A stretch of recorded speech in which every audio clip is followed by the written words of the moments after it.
The Last of Us Season 2, honestly can't miss. So far, the second season of The Last of Us has been one of the most nerve-wracking, emotional, and brutal seasons of a show I have seen in years, and god damn, do I love it.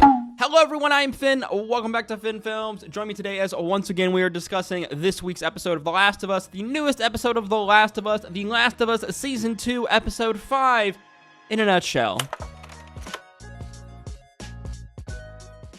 Last time on The Last of Us, we were introduced to the violent and iconic character Isaac from the video game, the leader of the WLF. As well, we got more information on the war between the WLF and the cult-like group of religious zealots known as the Seraphites. We watched as Ellie and Dina continued to make their way through Seattle, being chased by WLF soldiers and then by a horde of infected. Ellie being bitten by an infected to save Dina, the two girls having a standoff where Ellie reveals to her that she is immune. The two best friends finally sharing their feelings for one another and, getting it on. The next day, they make a plan to find Nora in the hospital across town and get her to tell them Abby's location so they can finally get revenge for the death of Joel. Season 2, Episode 5 of The Last of Us opens with two WLF higher-ups discussing something important. It is revealed that Sergeant Park sent teams down to clear out the lower basement levels of the hospital. Her teams discovering that these basement levels were overrun by cordyceps spores. The team member Leon, knowing this means instant infection and thus death, radios up to have them seal off the basement levels. Sergeant Park making the call to sacrifice her team for the greater good of the community, where it is then revealed that Leon was her own son. Now, this is a very interesting scene. Over the course of The Last of Us Seasons 1 and 2, we've seen multiple characters be forced to make a decision, to choose between either the greater good of the community or of humanity as a whole versus the life of someone that they deeply care about. Sergeant Park in this moment with her decision with her son Leon very much paralleling Joel's decision to save Ellie in the climax of Season 1. But Sergeant Park, unlike Joel, decides to sacrifice her own child for the greater good of the community. The WLF higher-ups deciding to keep this information tightly guarded, because if it got out, well, things would be absolute chaos. We flash back over to Ellie and Dina, as Dina is listening in on the WLF radio, plotting out the patrols and trying to find the best route for them to get into the hospital to then find and interrogate Nora on Abby's location. Ellie wanders off in the theater, discovering a large stage with musical equipment set up. She sits down grabbing a guitar as she begins to play If I Were to Lose You, and then abruptly stopping. This being a song that Joel sings to Ellie in part 2 of the video game. If I ever were to lose you, I'd surely lose myself. Everything I have found here, I'm not found by myself. Are you crying? What's that? Are you crying? Am I crying? No, I'm not crying. You're crying. Ellie still, despite her complicated relationship with Joel, obviously is still mourning the loss of the man who would become her father. Dina tells Ellie that there is a large building that the WLF doesn't seem to patrol that they can sneak through, but it is likely that this building contains infected, hence why the WLF doesn't patrol it. Dina also puts together that the Seraphites don't use technology, as the WLF openly broadcast their movements on their radios almost as if they know that no one is listening, hence how Ellie and Dina have gotten so much information. The two girls set out into the city, Dina giving us a lore drop about how her family died and the first person that she killed when she was only 8 years old.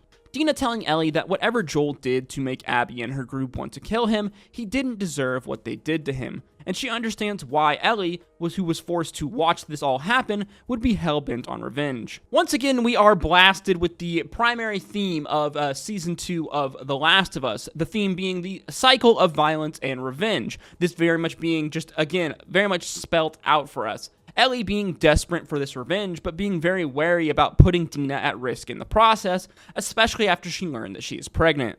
However, the two girls decide to push on, making their way in the night to the large abandoned building. Dina tells Ellie that guns are the last resort if things get sketchy with infected, as gunshots will obviously bring down all of the WLF on top of them. Dina very much knowing how crazy and reckless Ellie can be, especially now that she knows that Ellie can't be infected. Dina telling her that it's okay, this is one of the reasons that she loves her, as the girls have this really cute, sweet moment right before things go, well, completely to shit. You love me? The girls push through the building, coming across a stalker infected. If we remember back to episode 1, the Stalkers are a new class of infected that are much smarter than the other types. Instead of mindlessly running at people or victims, they stalk and hunt them, making them incredibly dangerous. As Ellie is coming up with a plan, suddenly things go from bad to worse, as we see there is not just one stalker, but 2, then 3, then 5, then at least 10, as the girls are now completely surrounded. At this point, this situation is almost certain death for one, if not both, of the girls. The roles of Ellie and Dina in this moment completely reversing, as Ellie takes charge, telling Dina to run and lock herself behind a nearby fencing while Ellie distracts them. While Ellie can't be infected, she can still be bitten to death, and she in this moment has accepted that she is willing to die for Dina. The two struggle to fight off the Stalkers, but they begin to be overwhelmed. Just as it looks like Ellie is about to die, suddenly the Stalkers are shot out of nowhere, as we see a figure with a rifle emerge, this figure, through Ellie's eyes, looking suspiciously similar to Joel, only to be revealed to be Jesse. The three sprint out of there as the WLF forces mobilize, shooting at them and chasing them throughout the city, but ultimately stopping when the three enter a nearby park. This being the Seraphites' territory, but the Jackson 3 are completely unaware of this. Jesse tells the girls that he and Tommy had found their map and set off in secret after them, and that Tommy is also somewhere in the city.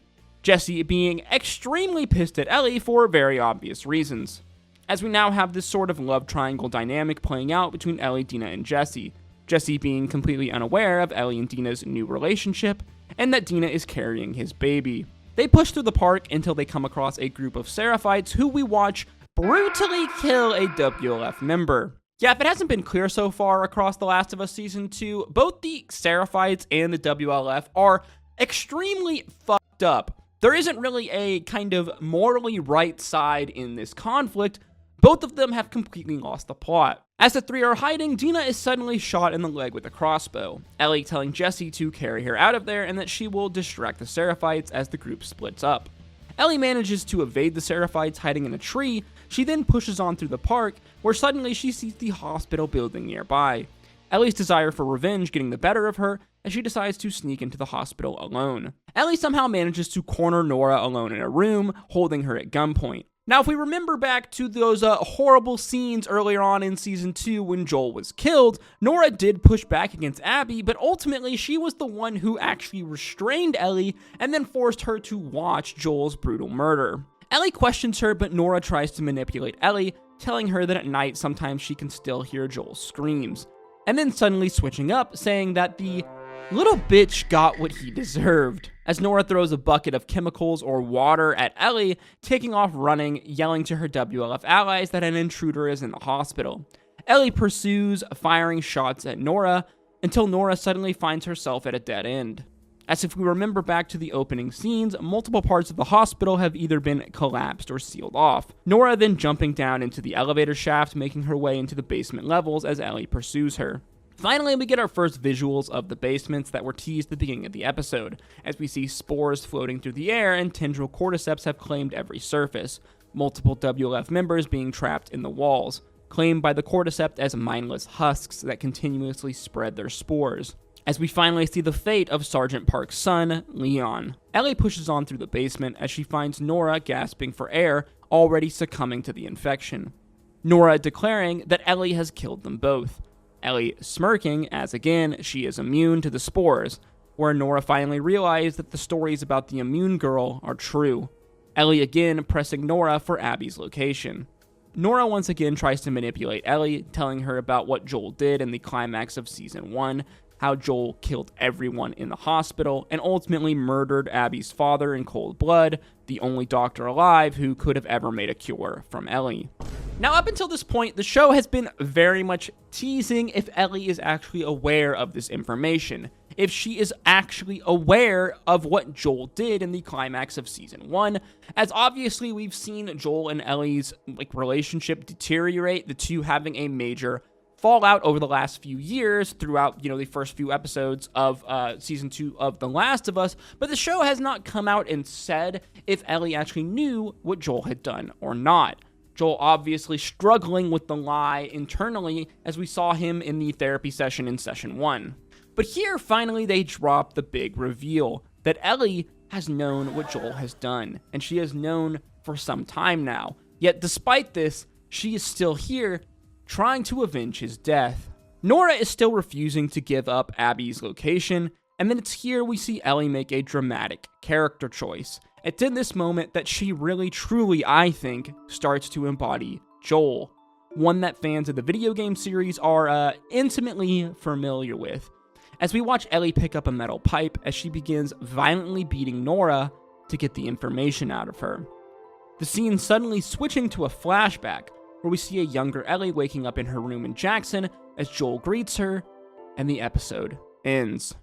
Whoo, God, what another absolutely banger episode of The Last of Us, and yet again, I'm left stunned, guys, and I don't even know where to start. One of the funny things that The Last of Us Season 2 has done so far that's really impressed me is they've managed to balance absolutely brutal and insane kind of action scenes, insane, tense horror scenes, with these almost like super wholesome, really cute scenes. Over the last 2 episodes specifically, I'm thinking of the balancing between the kind of reveal in the evolution of of Dina and Ellie's relationship, with the absolutely brutal scenes of either, the cordyceps virus infecting people, of Isaac and his brutal interrogation of the Seraphite member, of how the Seraphites ultimately deal with their wolf counterparts, and here at the end of The Last of Us Season 2 Episode 5 of Ellie brutally beating Nora for information.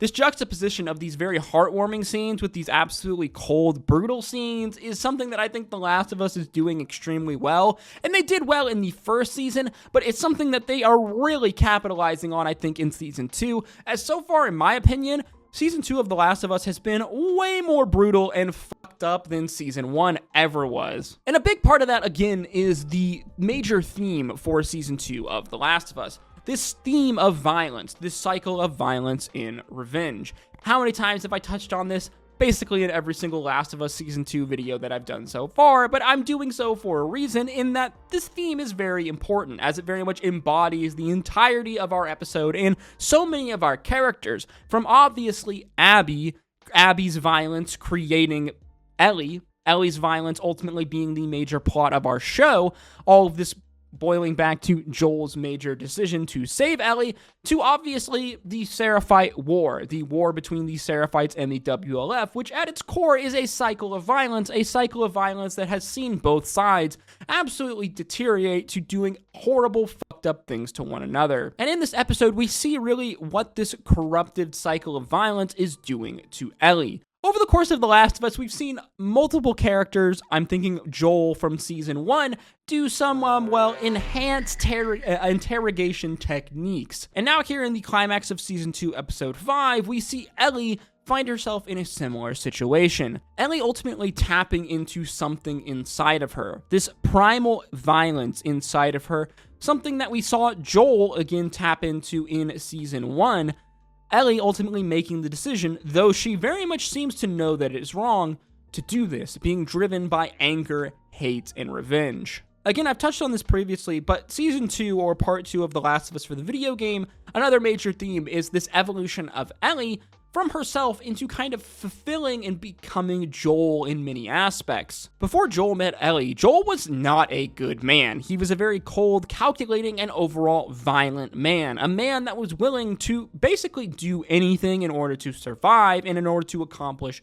his goals. Even when Ellie ultimately warms his heart and very much changes him, Joel becoming this more of kind of a dad figure and character, we still see that he is willing to do absolutely horrible, morally reprehensible, fucked up things in what he thinks is the greater good, in order to save and protect Ellie, this person that he loves and cares about. And now we are seeing Ellie have to go through a similar kind of mindset. Ellie having to be willing to grapple with this idea of doing morally reprehensible things, fucked up things, in order to accomplish something that she thinks is justified, that she thinks is justice. And this kind of moral grappling within Ellie as a character is very much something that is kind of the defining moments of Season 2 of The Last of Us. Again, Ellie grappling with this concept of this cycle of violence. Another thing that I love about The Last of Us Season 2, the show, is really how they portray a lot of mechanical elements from the video game. I touched on this in my video that I released a few weeks ago. I'll link it in the eye above, specifically about how The Last of Us is,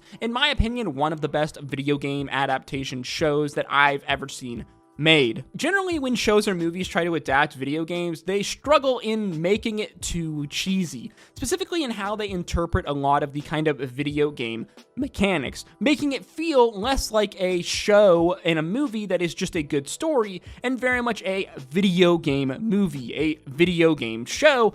And I think a lot of this boils down to in how they kind of depict mechanics. Something that I think The Last of Us does extremely well is display a lot of these video game mechanics within the narrative storytelling of the live-action show, but do so seamlessly in a way that you would never even realize or understand that these were actual video game mechanics unless you had played the game. One of the things that I really love in the show is what they've done here with the Stalker zombies, how they've really kind of amped up and made the Stalker zombies much more of a kind of pivotal kind of like story beat element for the story of The Last of Us Part 2, as they are a threat in The Last of Us, the video game series, but it definitely feels like this level of threat is jacked up immensely in the Last of Us series of the show, and personally, I really like that. Again, another thing that I really love about The Last of Us show is the way that they are really able to immerse you into the very interesting world of The Last of Us, and they do this by showing us other perspectives, other point of views, whether it was Isaac's point of view in the last episode, episode 4,